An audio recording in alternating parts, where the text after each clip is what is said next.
Okay, the And- energy but- is so dark, bro. I can't.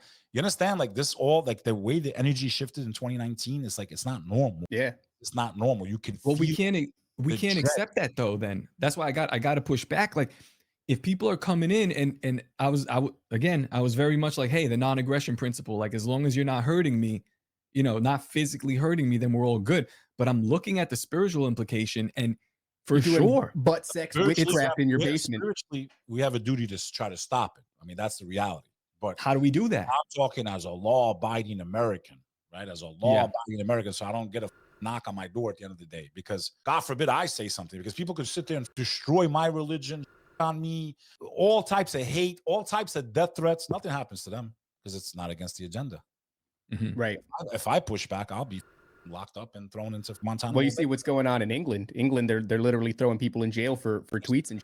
But you're talking about New York being fallen, and I kind of will lull myself into a false sense of security, right? Maybe Florida's made us so often. It could well be. There's a lot of people with the same ideologies out here. It means the fall of New York is 2 weeks later. That happens here. Like, I built myself a 2-week buffer. Yeah, so at least I could see it coming. But my thing is, and I'm not going to stop talking. And we don't serve up black pills here on this show.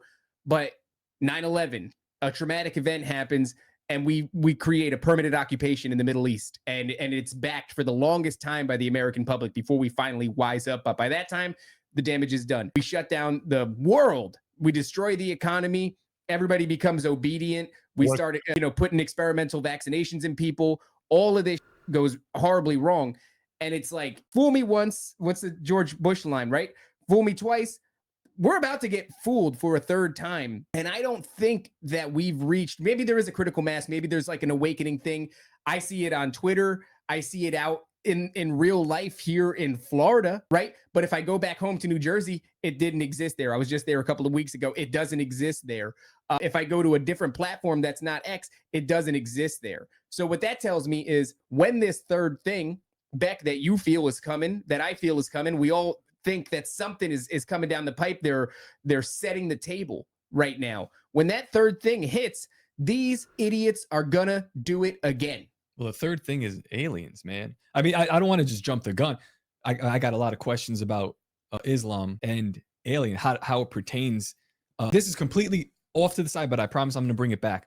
Someone in the chat asked, when you guys pray, do you pray because of the direction that Daniel prayed in? You pray to the east, right? We all won't. Intention is very important in the faith of Islam. It's known as niyyah. You have to make intention with everything you do. So, and I'll give you an example of that. Let's say I have money and I want to donate to the poor. If I bring the cameras and the cameras are watching me, did I do it because I wanted to please God, or I did it for my own ego and my arrogance? It may be a tax break, right?